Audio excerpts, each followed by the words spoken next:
we're working on whole numbers, and we worked through the idea of standard notation and addition. And in doing that, we had two of our warm-up exercises. This one has to do with the idea of place value and standard and or expanded notation for how we express numerical data. This is a fairly simple problem. And so what we have is we have these digits, 73394, and obviously that means some amount. And in this case, it's 73,394. And the question we had was, well, which of these values is the 10,000s place and which is the ones place? And so what you remember, perhaps from earlier work you've done, let me just use this as a diagram, that as we start, we have our ones place value, the next is the tens place value, hundreds place value, thousands place value, the 10,000s place value, 100,000 place value, and then we continue that same pattern through the millions, billions, trillions.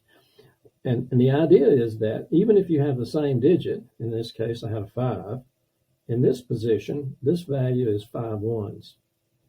The 5 in this amount is a 5, as are these. However, this is not the same value as this 5, right? This is 5 tens, which is 50. This is 5 hundreds, and so forth. This is 5,000. Now, you should also notice that as we proceed along this value column, the amounts increase by a multiple of 10. So you have 1 times 10, the tens, times 10, 100, times 10,000. So that's these values are multiples of 10. 5 times 10, 50. 10 times 50, 500. 10 times 500, 5,000. Now that was an important concept, and then it allows us to come back and understand what we were trying to accomplish here. Now, this is what we refer to as standard notation. This is how most of us would normally write a numerical amount every day. Now, there is another way to do it, which is referred to as expanded notation. And all you do is you take the individual place values and you spell them out. I had 7 10,000s, 3 1,000s, 7 10,000s, 3 1,000s, 3 hundreds, 9 tens, 4 ones. If you look here, we took that and said, well, if you wrote it in this sequence, the 7 10,000s would be 70,000, 3,000s would be 3,000, 3 hundreds would be 300, 9 tens would be 90, and 4 ones would be 4. And if you add those amounts by combining them, and we'll talk about addition a little bit in a second, you would get the original standard value we had of 73,394. The second one was simply looking at a expanded notation form where we have a 2,582,000,000, and we had to determine which of these choices represented this expanded amount. So what you find yourself doing actually with this is you start thinking, okay, so these are going to be the hundreds values. These are going to be the thousands values. These are going to be the millions values, and these will be the billions. So we think about the ones, tens, hundreds, the 1,000s, 10,000s, 100,000s, the 1 millions, 10 millions, 100 millions, and then we get to the billions. So you look at this for a second and you say, well, I have 2,582,000,000. That tells me that I do not have any thousands or any hundreds. So I have no hundreds back here and no thousands. So I must pick up 582 million, and then we had 2 billion. So this is 2,582,000,000, and it corresponds to this choice. Let me remind you that in the case of all of these little warm-ups, there's an answer sheet at the back of them. If you don't have this physically, you can get it. You can find these on Blackboard in the Math Resources Help tab. All right, so there's that. We also did some work on a couple of addition problems. And as a way to introduce that, I sort of picked on a different digit here. I decided I would use 9, and you'll notice that 9 ones, 9 tens, 9 hundreds, 9 thousands.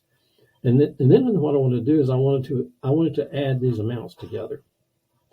So doing this by hand, 9 plus 1 is 10, plus 1 is 11, plus 1 more is 12. All right. Here was my dilemma.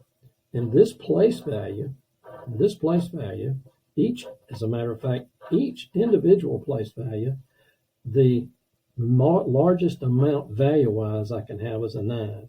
I can have an 8, a 7, a 6, a 5, a 4, a 3, a 2, a 1, or 0. But I can't have anything larger. So I had a total of 12. What you have to realize is, in this value 12, this is your ones value, and this 1 here is your tens value. So what you do then is you carry this 1 to the tens column, and then you proceed along. 9 plus 1 is 10, plus 1 is 11, plus 1 is 12 again, coincidentally, I guess. Suddenly we've got 12 again. Now this 12 is not the same amount value-wise as that 12. Think about it, because this was 12 ones, and now this is 12 tens. So in this case, the 2 is in fact the 2 that we would see in an amount of 12 tens. Now think with me for a minute. 12 tens, that would be 120, right? Just think if you had $10 bills and had 12 of them, you'd have $120. Now, go back to this. So what this 12 represents is 12 tens. So the 12, the 2 in the 12 is here.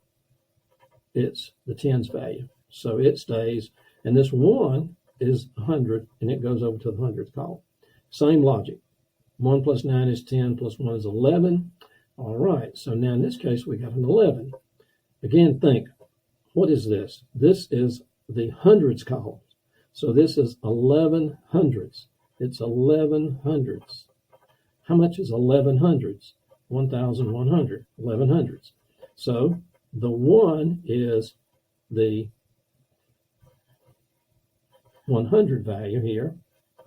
And then this 1 is the thousands, and it goes to the thousands column. So just remember, ones, tens, hundreds, thousands, 10,000s.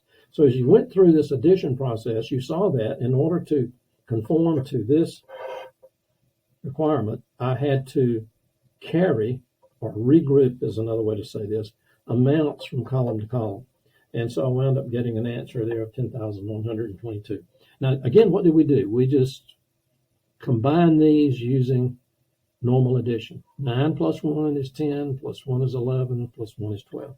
Nothing too complicated about that. Now, we had these two little problems, not very complicated. And we said, all right, 915 plus 20 plus 197. So yeah, you can put that in your calculator, but let me encourage you to do some of these by hand, if not all of them. 5 plus 0, 0, plus 7, 12. Okay, 12. Same idea. The 12 is 1 10 and 2 ones. So that 10 goes here. 1 plus 1 is 2. 2 plus 2 is 4. 4 plus 9 is 13. 13 tens, 130. So the 3 is the 3 tens. 100 goes here. 9 and 1 is 10 and 1's 11. 11 hundreds. That's the 100, and then there's your 1,000. So the answer is 1,132. Normal notation, we put commas there. Then the other one was we have a distance around an object. And the distance around an object that has straight lines and corners is called perimeter. If it were a circular shape, we would have circumference. But to get the perimeter, the distance around, you just add them together. So we had 6 values that were 132, and we added them together. 2, 4, 6, 8, 10 again. That's 10 ones, and the zeros, the ones, the 10 goes up here. I won't do any more regrouping explanation. The answer is 660. Now, as a preview, rather than doing that addition, most of us would do multiplication. Yes, 5 times 132 would in fact give me 660. Just to wrap this conversation up, the other thing that I did is I suggested that if you will make yourself some study aids in the shape of these little triangles, you notice up here I had 5 plus 7 was 12. So 12, 5, 7. So now we've got 5 plus 7 is 12. We've also got 7 plus 5 is 12. And if you noticed over here, I'm just using these for example purposes. I had 13, and so that was 9 plus 4. So 9 plus 4 is 13. 4 plus 9 is 13. That's called commutative property of addition. Either way gives you the same amount.